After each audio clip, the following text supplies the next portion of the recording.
Hello everybody! Well, this is the end of the game. All I have to do is just walk out to the sink and my ending will start. Okay, so I'm going to be silent all the way through my ending and I'll just let you watch the whole thing. It's kind of long because I did everything and I found all of the personalities, so just watch it. If you're kind of bored by the ending, then you can skip over it, but then I'll do something at the end too. I'll probably go back to the Mojave then. Here we go. As it had been in the years before the Great War, Big Mountain, the Big Empty, became home to one of the brightest minds of the 23rd century. The courier watched over the Big Empty for years to come, caring for it and keeping its discoveries safe until they were needed to help others. Which had always been Big Mountain's purpose. Past the laboratories and science, it had always been intended as a place to build the future of all mankind.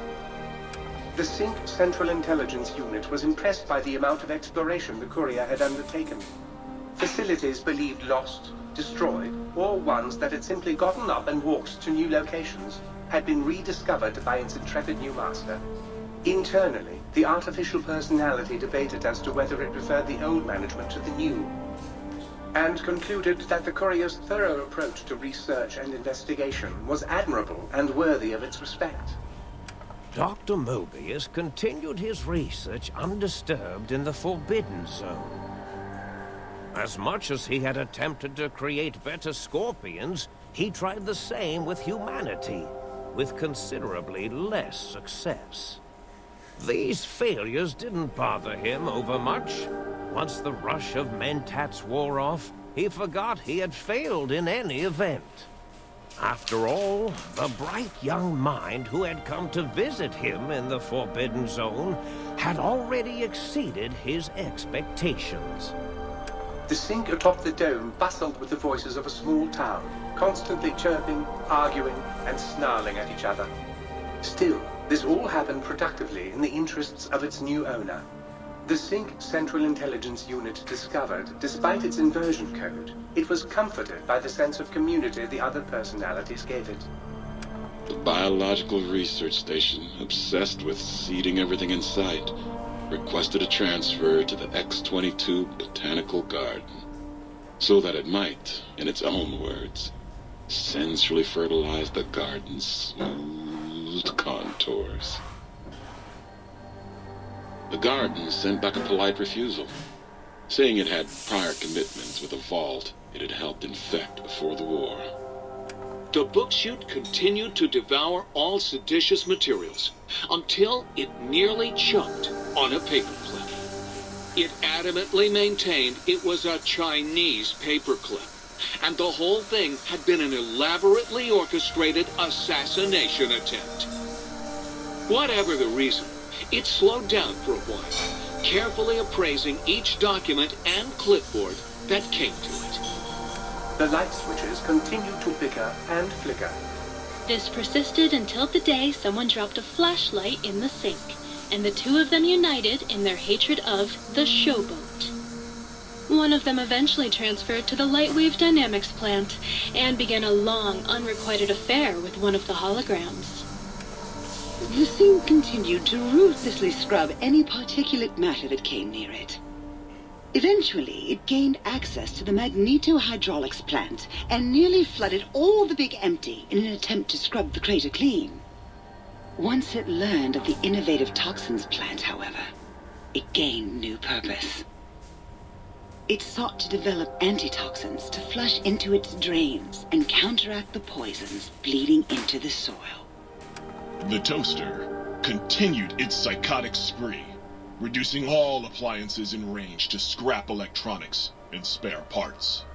After one of its more psychotic episodes, however, the other Sync personalities decided enough was enough and dumped the toaster in a bathtub. Sparking and hissing, the toaster swore its enemies would rue the day when they had bread and no way to toast it. Muggy did his best to collect coffee cups, Although in his quest, he accidentally trapped himself in Higgs Village. It might have been the end for poor Muggy. Except, he found it peaceful there, tidying up the kitchens of the think tank professors back when they had been flesh and bone. Well, except for Dr. O, who was an asshole for having created Muggy in the first place. Muggy left O's house deliberately dirty, punishing the dishes and cups that lived there in blind revenge for serving Dr. O. Blind old Jefferson, with sounds the courier brought him, created a symphonic counter-frequency that saved Big Mountain from sonic invasion in 2910. If you didn't hear about it, good. It was rumored by the other personalities that he had a brief fling with the light switches.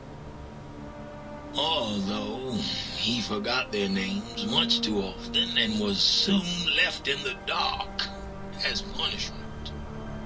Autodoc, always gentle and methodical, kept sewing up the courier in all the right places when the skin split open from repeated wear and tear.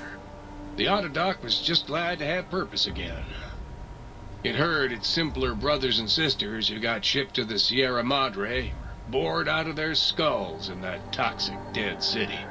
In time, the Autodoc found a way to deactivate the Y-17 trauma harnesses, releasing the corpses they had held prisoner for almost 200 years.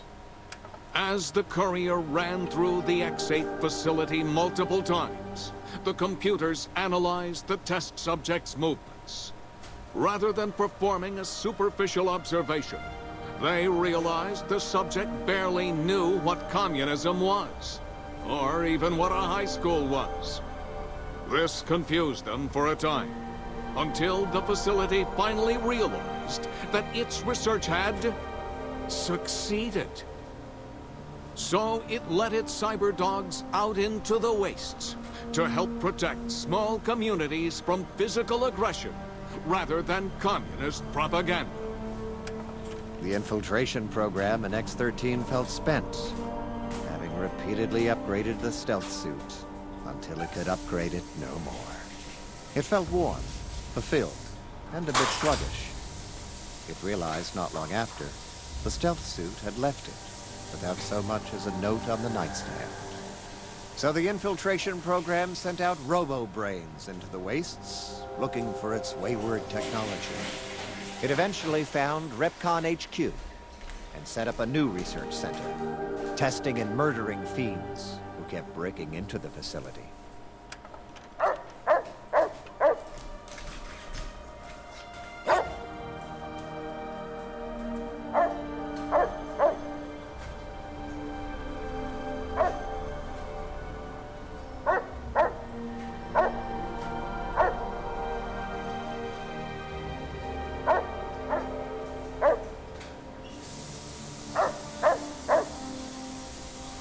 The courier, organs intact, continued onwards, a little less heavy of step, but with all the organs in the right places, as they should be. After all, brains can develop a life of their own when left to their own thoughts, and the courier's brain was more clever than most. Dr. Klein and the think tank remained alive, unaware of the world outside. They looped through their daily routine, none the wiser about the world beyond, although perhaps wiser was the wrong word. The world outside belonged to the courier, and if anyone would shape it, well, the courier had already called dibs. There is an expression in the Wasteland, old world blues. It refers to those so obsessed with the past they can't see the present, much less the future, or what it is.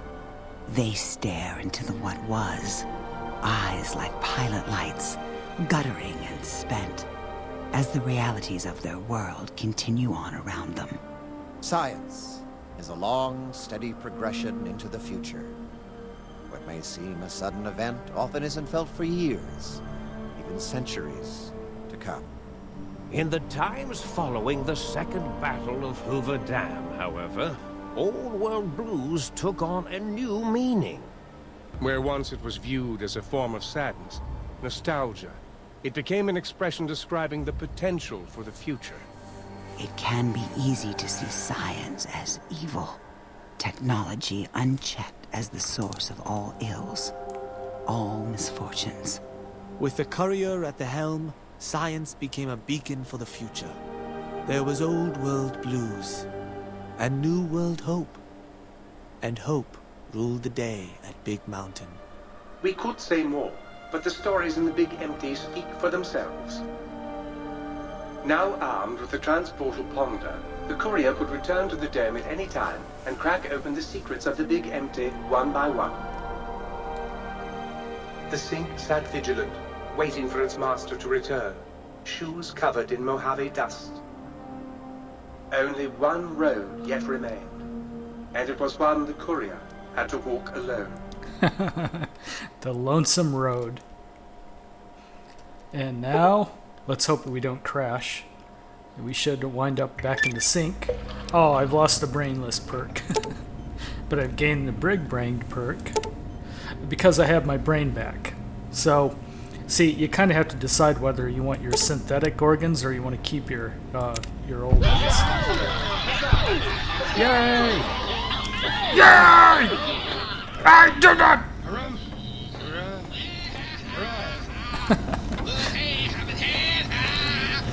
Okay. Okay, you guys are nuts. So, time to go back to the Mojave now. Let's take a look at this transportal ponder. Yeah, there it is. That's what it looks like.